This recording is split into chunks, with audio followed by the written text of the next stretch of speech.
Salamina tarantsika rehetra. Fantatritsika tokoa fa mila mahazo toromaso alohan'ny sasakalina ny olona. Ary zay ny tenenana foana hoe aleo fo maraina toy izay miaro tory. Ny toromaso ara-pahasalamana dia manomboka eo amin'ny 9 alina amin'ny 10 alina farafahatarany no mahazo toromaso hatrany amin'ny 3 maraina amin'ny 4 maraina. Amin'ny ankapobeny dia hoe tokony hatory adiny 9 ka hatramin'ny adiny 8 isan'andro ny olombelona. Tsy amin'ny atoandro akory ny matory fa amin'ny alina. Ny antony dia tsotra ihany. Amin'ny alina leo anatin'ilay toromaso lalina no azahoantsika ny hoe fanarenana ny vatana, fanadiovana ny ao anatin'ny taova maro samihafa, ary indrindra fanavaozana vaovao indray mba hananana vatana salama hiatrika ny tontolo maraina ny rapitsony io. Reto ny zavatra mety iseho tokoa ao anatin'izany toromaso lalina izany raha tena arahantsika le hoe mila matory amin'ny alina.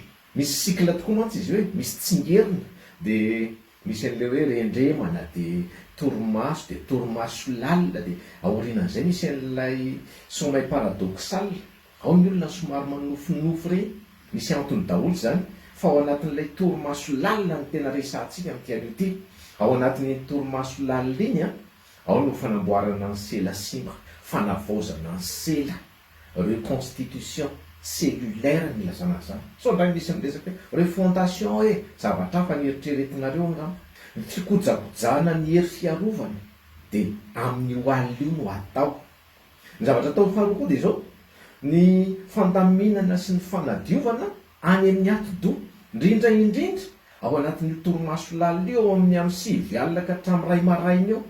Eo no tena isehon'ilay hoe manadio sy manala an'ireo ilay singa simika toksina indrindra hiala ao anaty vatana, miala ny ati-do, miala ny aty vatana rehetrarehetra mba hananana vatana salama ny maraina. Amin'ny alina mantsy no mitondra fisainana ositsika. Fa maninona ny tenenina hoe ny alina mitondra fisainana ny antony dia tsotra ihany.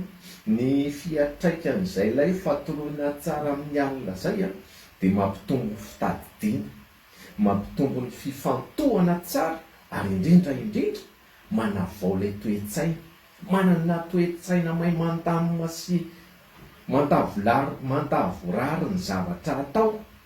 Zay ny ilana toromaso. Dia tandremana indray fa misy olona mantsy mieritreritra fotsiny hoe zany rehetrarehetra zany dia omeny malalany na dia matory fotsiny azy izy.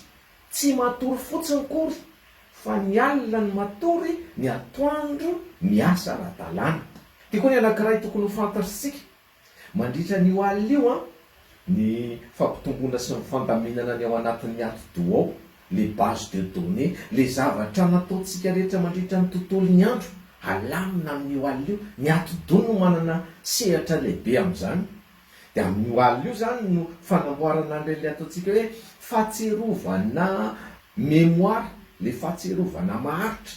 Eo no manamboarana azy. Ny olona tsy dia mahita tory, somary verivery, tsy matadidididy zavatra zany. Ny antony dia izao, amin'ny alina no anaovana an'izay fandaminana izay. Farandraisako aminao dia izao, misy olona sitrana tsy amina ody, misy fanasitranana voajanahary ao anatin'ny toromaso tompoko. Ny olona matory tsara, zany tena mahatonga ny any amin'ny hopitaly ampatoriana ny marary fa tsy avelan-tenderan'ny tanàna. Ny antony dia izao, ao anatin'ny toromaso azahoana fanasitranana. Matory tsara dia mihena ilay hormone ny stress, dia milamina sy lavorary ao anaty rehetrarehetra ao, dia misy fanasitranana ho azy ireo olona. Tandremana zany ny tsy ampitory. Ho an'izay olona miasa alina mitomandavana dia ny amin'ny atoandro mba mijery toromaso indray. Ny anareo efa mitsombadika ambony ambany le fiainana, fa tsy maninona akory zany.